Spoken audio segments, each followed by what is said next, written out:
I think that the thing that drives me is that I want to be able to think about the future and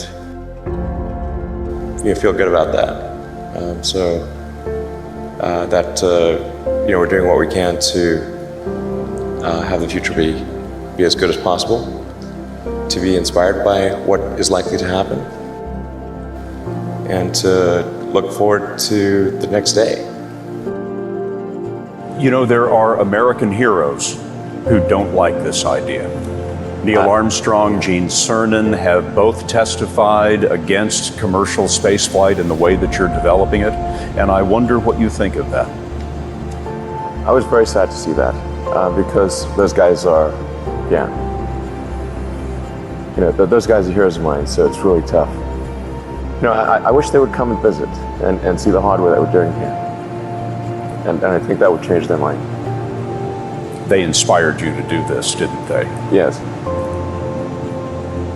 And to see them casting stones in your direction. It's difficult. Did you expect them to cheer you on? So they're hoping they would. What are you trying to prove to them? What I'm trying to do is to make a significant difference in spaceflight and help make spaceflight accessible to almost anyone. And I would hope for as much support in that direction as we can receive. Why is no one else doing these things? What's your pain threshold? Well, if it's real high. SpaceX is alive by the skin of its teeth, so is Tesla. If things had just gone a little bit the other way, both companies would be dead. Like, one of the most difficult choices I have ever faced in life was in 2008. I think I had maybe $30 million left, or $30 or $40 million left in 2008. And I had two choices. I could put it all into one company, and then the other company would definitely die, or split it between the two companies. But if I split it between the two companies, then both might die. When you put your blood, sweat, and tears into creating something, or building something, it's like a child. It's like, which one am I going to let one starve to death? I couldn't bring myself to do it, so I split the money between the two. Fortunately, thank goodness, they both came through. What was your biggest failure, and how did it change you?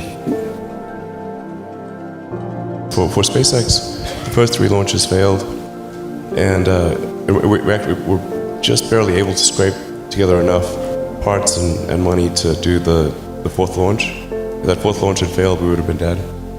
I tried very hard to get the right expertise in for SpaceX. I tried hard to find a great chief engineer for the rocket, but the good chief engineers wouldn't join, and the bad ones, well, there was no point in hiring them. So I ended up being chief engineer of the rocket. So if I could have found somebody better, then we would have maybe had less than 3 failures. When I was young, I didn't really know what I was going to do when I got older. People kept asking me, but then eventually I thought that the idea of inventing things would be really cool. And the reason I thought that was because I read a quote from Arthur C. Clarke, which said that a sufficiently advanced technology is indistinguishable from magic, and that's really true. If you go back, say, 300 years, the things that we take for granted today you'd be burned at the stake for. Being able to fly, that's crazy. Being able to see over long distances, being able to communicate, having effectively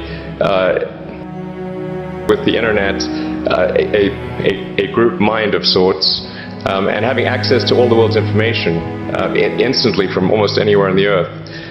This is stuff that really would be magic, or would be considered magic in times past. In fact, I think it actually goes beyond that, because there are many things that we take for granted today that weren't even imagined in times past. They weren't even in the realm of magic. So it actually goes beyond that. So I thought, well, if I can do some of those things, basically if I can advance technology, then that's like magic, and that would be really cool. And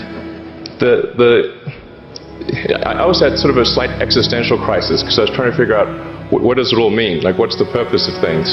And I came to the conclusion that if we can advance the knowledge of the world, if we can do things that expand the scope and scale of consciousness, then we're better able to ask the right questions and become more enlightened, and that's really the only way forward.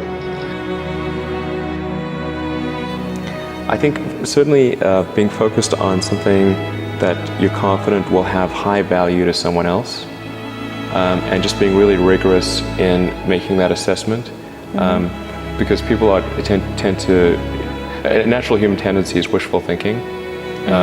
So a challenge for entrepreneurs is to say, well, what's the difference between really believing in your ideals and sticking to them versus pursuing some unrealistic dream that doesn't actually have merit? And that is a really difficult thing to tell. Can you tell the difference between those two things? Right. You know? So you need to be sort of very rigorous in your self-analysis. I think certainly extremely tenacious, and then just work like hell. I mean, you just have to put in, 80 to 100 hour weeks every week. Well, first of all, I think if somebody is doing something that is useful to the rest of society, I think that's a good thing. Like, it doesn't have to change the world. Like, if you're doing something that has high value to people, and frankly, even if it's like just a little game, or